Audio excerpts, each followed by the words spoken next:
Good day, fellow cinema nerds and movie geeks of the internet. You're watching Deano Reviews. It's been a while, about 2 weeks, 3.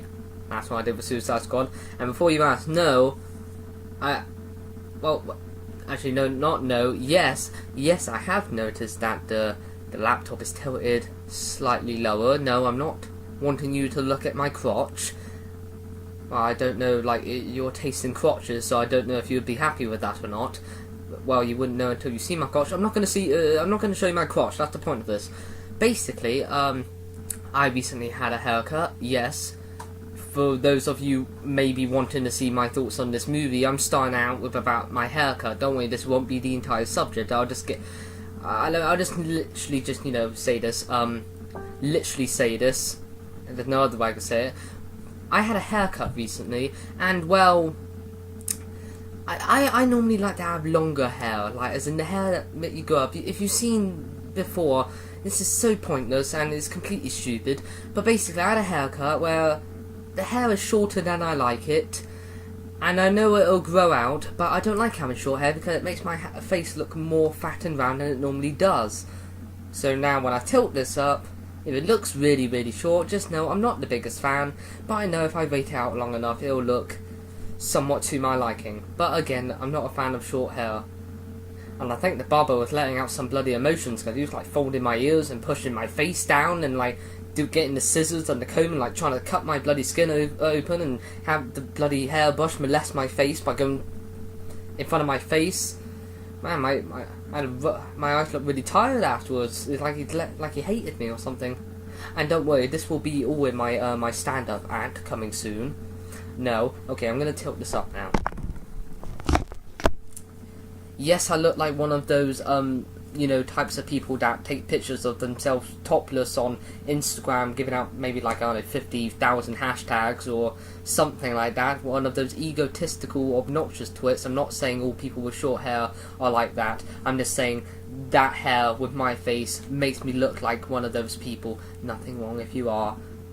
Nothing. It's all good. We're good. I'm just not a fan of this hair, so if I just start out with this, then you may be questioned. But anywho, 2 minutes in and it's been about my hair. I'm not that far up my own arse, just to let you know. And if I do, I apologise. Now, this movie here.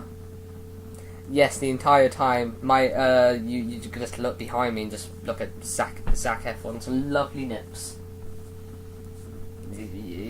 You could just Google image it. You don't need to come here for that. But, anywho, this movie. This is indeed a movie, yes. Mike and Dave Need Wedding Dates is another one of those comedies that has come out. Luckily, it isn't one of those comedies that basically just advertise on the fact that two celebrities are in it, and the plot and everything else comes second. Like, look, Dwayne Johnson and Kevin Hart are in a comedy. What's it about? Who cares? They're in it. It'll be funny.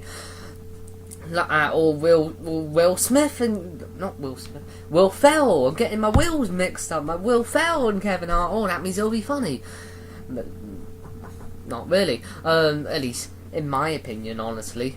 That's because my sense of humour is so particularly niche that you cannot possibly get to it. Yes, because I'm that special snowflake. Be quiet, Cortana. Now it thinks that Cortana thinks I'm sorry, I didn't get that. Well, good. I'm glad you didn't get that because I'm trying to talk.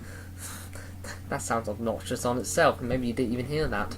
But luckily, this isn't one of those comedies just advertised on the fact that two celebrities are in it. Luckily, the Zac Efron and I cannot remember the other guy's name for the life of me, and that's not the poster, so it's not going to tell me anyway. The other guy, or Dave, or was he Mike? I think he was Dave, so I'm going to say Zac Efron and Dave. I'm going to say the actor and his character. I could just say Mike and Dave. Now this movie, I'm just going to start with what I think of it. I think it's okay. I think it's an okay movie. When I went out, like, that was good. That was alright. It was mediocre. Very, very bare bones mediocre. But every single time I see a comedy where plot, character, production design, all bloody that, when I think that's mediocre, I normally then judge it on the fact that if it's a comedy, that I'm judging it on what genre it's in. It's a comedy. Did it make me laugh? Yes. This movie, there were many times I did laugh out loud. But not well, my type of laugh. I don't do like the laugh out loud like ha. I kind of like the just like I'm kind of I'm it's on the inside and just only a bit of it's coming out. Yeah, that makes sense. Basically, the movie made me laugh quite a bit. There was many jokes that made me laugh hysterically. Well, not hysterically. Again, it was kind of a retained laughter, but it made me laugh. That's what I'm saying. But not the pity laugh, but an actual genuine laugh, and then multiple of those. There you go. Yeah, I'm on a roll. So I should probably. I want to start with like. Coincidentally, another comedy that came out this year. Yeah, it was this year. Was Dirty Grandpa, which was also a comedy advertised on the fact that two celebrities were in it, and that was Zac Efron and Robert De Niro. Robert De Niro probably being a bit more famous, but good actors either way. And I remember that movie being passable. It was okay. I can't remember if it made me laugh, but it had so many annoying cliches and stuff like that, and those forced emotional moments like, oh look, Zac Efron is getting married to this girl who's really a big control freak, and then on this journey with his really dirty dad, he then meets this girl who he knew once, and they walk in the forest and it plays some sort of happy, somewhat romantic music, and then they talk about like, wow, I want to do this, and like, what do you want to do? I want to do this. Like, wow, you should pursue that because you're really good at that.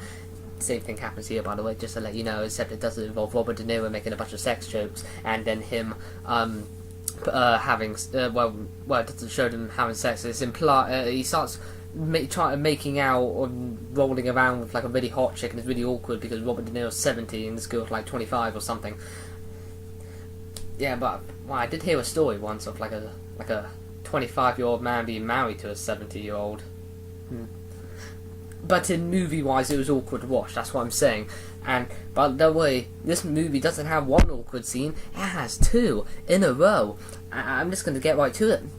In the Red Band trailer, there's a scene where Mike and Dave's sister, who's getting married, she has a massage, and it ends up and Anna Kendrick's character bribes the guy to do something special. Yes, you've seen this in a few movies before. Many movies, but I can't remember exactly which ones. But I've seen this before. Like, give her something special and gives her a tip, and then I don't know, he tries to have sex with her or something. I don't know. But here he, I don't know, for some odd reason, gets naked and like just slaps her ass, I should say. Pardon my language. And I don't know, gets on a hammock and sways above her, and her making a bunch of orgasm noises, and it's kind of awkward.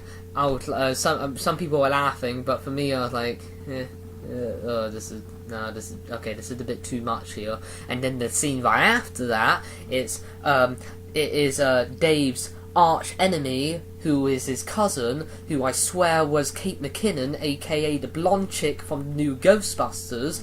And man, why do I keep mentioning Ghostbusters in reviews? Even if it's bloody relevant, I still mention it.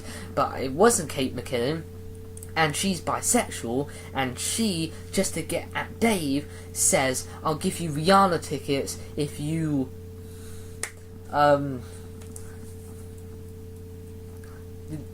the hand and I'm very immature, but I'm not gonna say the actual word of what it means. I'm focusing on my haircut. I hate it so much. Carrying on, but and then basically, and by the way, they mentioned that she's basically topless and only wearing a towel here, and like has a towel over her shoulders to cover her boobs. And then Dave comes in after being shocked of seeing stumbling into her sister doing the orgasms because of this random man who's naked and I don't know, doing the special treatment as Anna Kendrick asked for, and then Dave goes over and sees his date, who he got for the wedding because he was in the title, and she's doing the thing with the hand and her, and because raunchy humor, oh man, but then they have a fight, and by the way, both those times, like as in like the scene previous with the naked masseuse guy doing the weird slapping arse thing, and her making the orgasm noises, to then the right scene right after, her implying for her to do the hand motions in her, in her special place. Both I found very awkward. I had a bit of a mental breakdown there. That's basically every day of my life. Wow, that was dark. I'm completely fine, by the way. Kidnapped by ISIS. If you spent some time on YouTube in the last month, you would know about that. Oh gosh. No, I'm not going to go into that. Marina Joyce, that whole malarkey. How topical, I know. But instead, the people were laughing because it was so odd and weird and stuff that wouldn't happen in everyday life. But instead of laughing, I was mostly feeling awkward and like, what is this? What's going on? Because when you get down to it, this movie's plot is a very simple plot. It's kind of a gimmick. Basically, two guys who party a lot, and they bring wedding dates, and man, they're bad girls. And shenanigans ensue, but it's simple, by the numbers comedy plot. And luckily, there's an actual plot, and not just like banking off the fact that Zac Efron is in it, and just make up from there. But it's an actual plot. But for some odd reason, this movie rather just fill itself with raunchy humour for the sake of raunchy humour. And sometimes it's unnecessary raunchy humour. Like at just a random point, talk about penises, or talk about sex, or talk about smoking drugs, or stuff like that. And at some points, there's a point where Zac Efron and like Dave, I'm just saying his character's name, he may not even be Dave, he may be Mike, but like Dick and Dom, who's who? Dick and Dom, and in debt then. And then talking about the butt push or whatever. There's a part in the trailer on a beach, and he's freaking out about seeing his sister orgasming. It's very naughty. It's a very dirty thing. Yes. And he's talking about a made-up sex position, and Zac Efron is crying, what is it? Tell me what it is. He said, I made it up. And he said, tell me what it is. Fine. And when you put a whole fist up there, and he's crying, and it's so over the top that it made me laugh, because it's so over the top and over exaggerated, and obviously it wouldn't happen in real life. Not like that. You wouldn't talk about a made-up sexual position, but is so over the top and cartoonish that I couldn't help but laugh at the random points where they're clearly ad-libbing and just saying sexual weird things for the sake of it, and just prolonging a joke, in the middle of a conversation. They just talk about a penis, or some odd phrase, or just for the sake of it being raunchy, or I don't know, it possibly getting a laugh. And also, I think the thing that most annoyed me about this movie, though, was the way most of the characters talk. In that 2016 hip and trendy way, respectable as F, they don't shove it in your face man, this is hashtag amazing, but the way they talk and the way they act is so millennial 2016 trendy-ish. They don't I don't know, say memes or something like that, but the way they talk is very, I can't describe it. Respectable as F, and that's one thing why the character said yeah, it's just the way that they try to sound so trendy and hip, and they're not believable. No one really talk. Well, I'm sure there's many people talk like that. Like, man, this is hashtag amazing, and say lol all the time. But seeing it and being stuck with that can be very irritating at points, and also some characters just randomly changing. Like, for example, throughout the.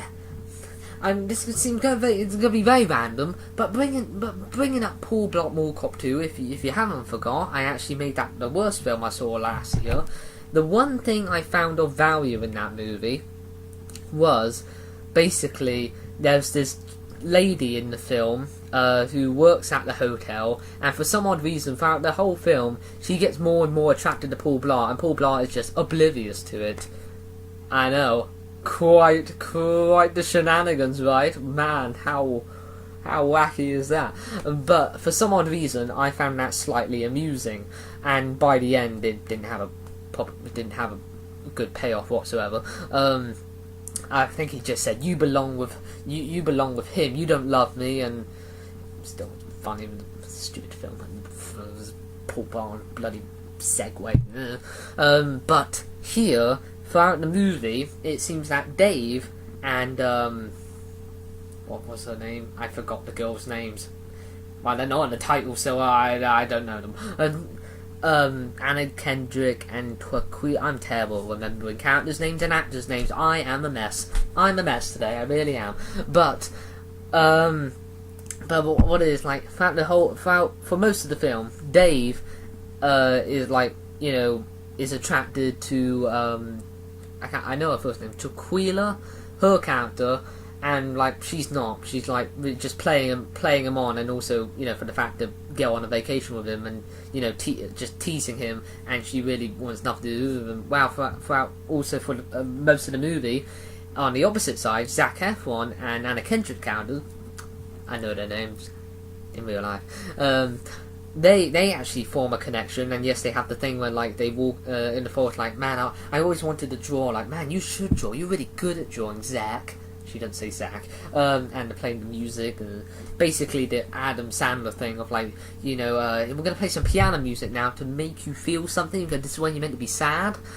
And I couldn't really, you know, get into it, because most of the movie has been cartoony fun. A movie has to carefully balance, you know, humour and the actual emotional moments.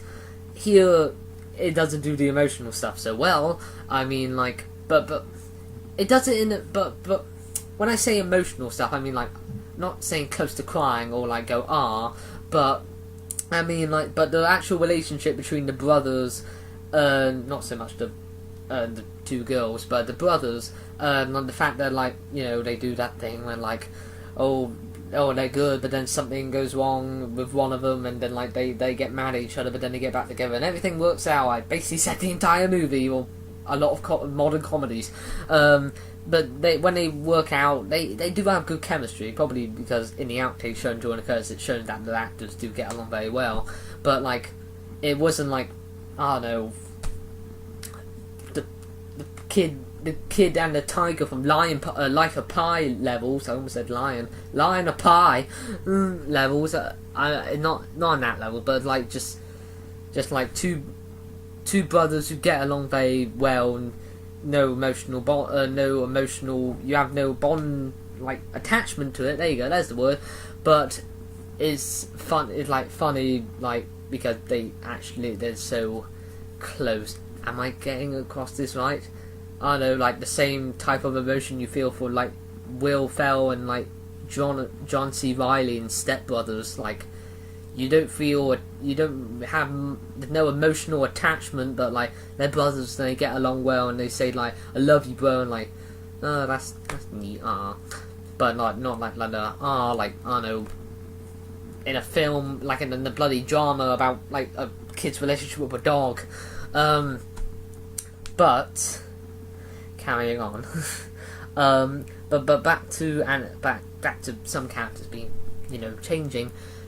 Like I said, Anna Kendrick developed some sort of with a romance with Zac Efron. It seems like, you know, she's like not getting far away from her bad girl persona, but then at a random point she goes back to that and do drugs with a certain character, and she goes back to that and she kind of messes up everything. So I thought she was like on her way to redeem herself, and they end up different people by the end, but they have a bit of a turning point, and then by the end they're kind of the same, but they're kind of better people and not so manipulative. There you go. Well, it was more of her who was. Woo!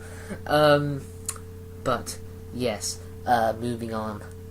I also want to point out that at the beginning it said that it was based off a true story, ... sort of. I assume it means like them having a viral thing on Craigslist about needing wedding dates, and they basically heard about that on the news and probably just made a whole movie around it, and probably didn't even contact the people who originally made that. But I'm taking a guess that's probably what it means by based off a true story. But thank you for letting me know, movie. And I didn't. And I also want to point this out, by the way. I'm a man, a 17-year-old man at that, so a teenager. So I think you could forgive me if I say I have a crush on Anna Kendrick. Saying that, there you go. Just want to put that out there because I want to be honest. Because I'm 17 and I'm a man and it's Anna Kendrick. I pointed the wrong way. And don't worry, hopefully it doesn't sound. Hopefully I don't sound like a pervert when I say that her wearing like a bikini in a lot of the movies is appreciated. Yes, it does. I'm a man, okay? Forgive me at least a bit. I'm buggering everything up today. I'm scum. Man, that's a harsh word. I'm getting really dark today. I'm good. Okay. I need water. I mean, sometimes there's just some odd editing choices, like at a random point it would just cut to the girls walking towards the camera in bikinis, stealing a random girl's drink, drinking it and throwing it behind them, and then it just cuts to them in completely different outfits talking to the family and arguing about what to do. What was the point of that? Was it to show that they're bad? Well, we already know that they're bad. Not very nice. And, yeah, we already know that.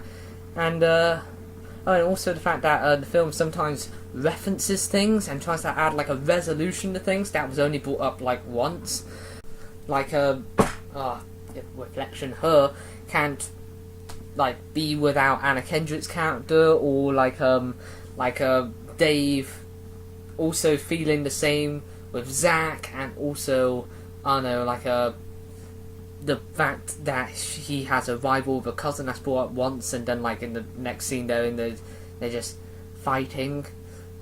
There's not a lot of backstory to it. Basically, what I'm saying. Oh, and also the point where like Anna Kendrick gives drugs to a certain character, and that I think that was referenced once early on. Basically, if you watch the movie, you'll notice they bring up things like once in like one piece of dialogue, and then later on they'll bring up like it was a whole big thing that was like pushed to the forefront and trying to add a resolution to it.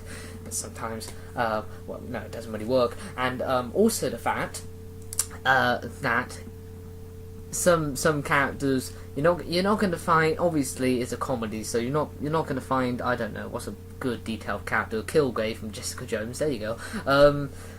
Excellent, by the way. David Tennant. Don't know why I did that. He's not dead. Jinxed it. Moving on from David Tennant. I can talk about him all day.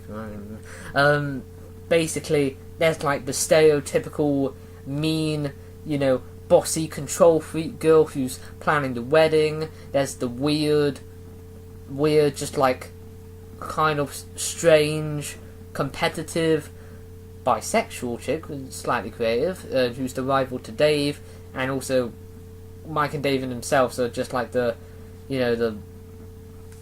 basically stepbrothers. This movie is a bit like Stepbrothers, the Will Ferrell and John C. Reilly, with a bit of a twist with Wedding Crashers, which I haven't seen. Okay. The film is funny. It made me laugh. There's many there's a few jokes that did make me laugh out loud. Well, my version of laughing out loud, genuinely. But besides that, it does raunchy humour for the sake of raunchy humour. Sometimes really forced and not funny and a bit awkward. Sometimes that, like, one or two times the editing I found a bit odd, as in like a bit of an unnecessary thing to add in. Some of the dialogue is a bit unnecessary, like keeps trying to emphasise something, like with the fact that it tries to add a resolution of something that's brought up like maybe one time, maybe this is just me that noticed this, or my imagination just came up with it. The fact that they talk like hip frat boys from this era, and like respectable as F, and like they talk a bit annoyingly, basically.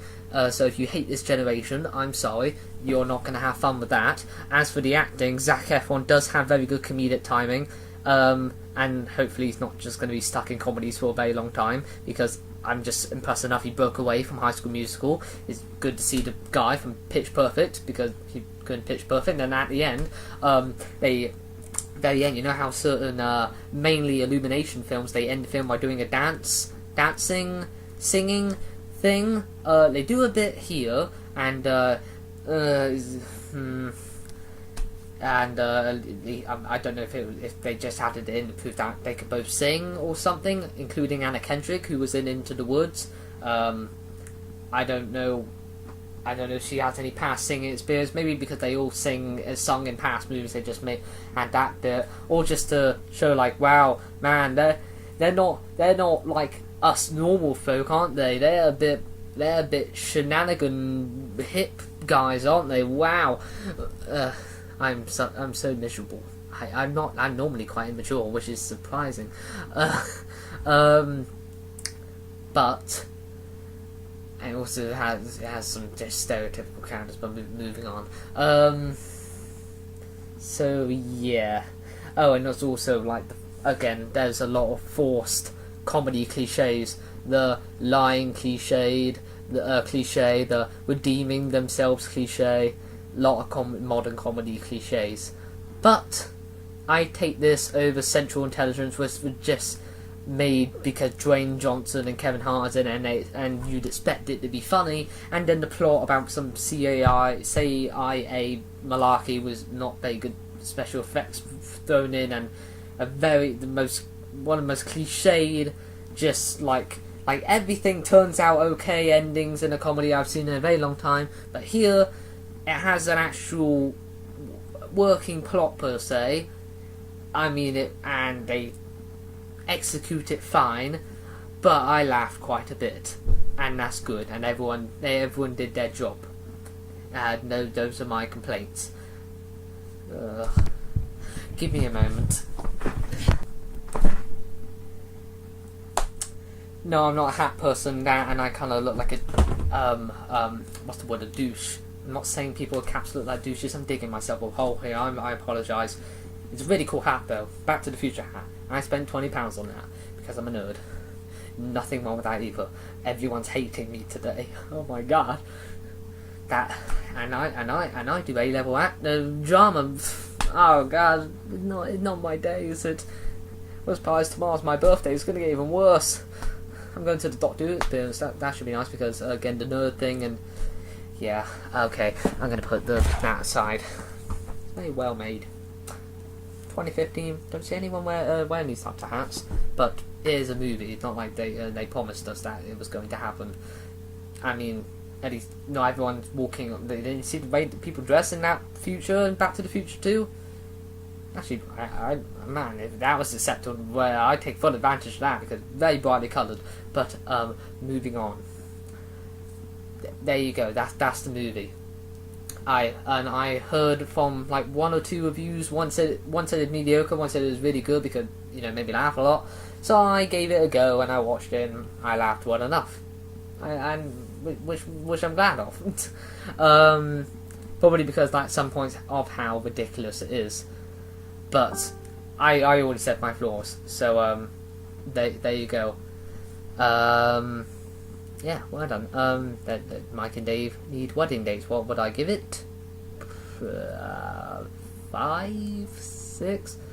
And that's that 1 point up is probably just because I did laugh quite a bit. So 5 or 6, but there you go. Hopefully my tone and what I said gives you a good enough impression. But the movie has been out for a while, and I've only just decided to see it.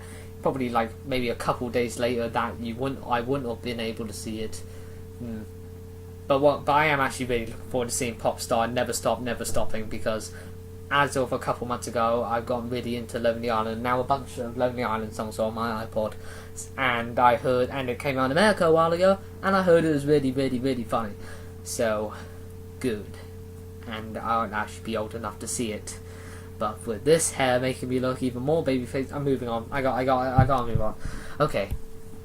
This has been Deano Reviews, not a screen watcher like you, and you've been doing swell, doing grand. I should stop now, because if you know me, I'll just keep going. See you later.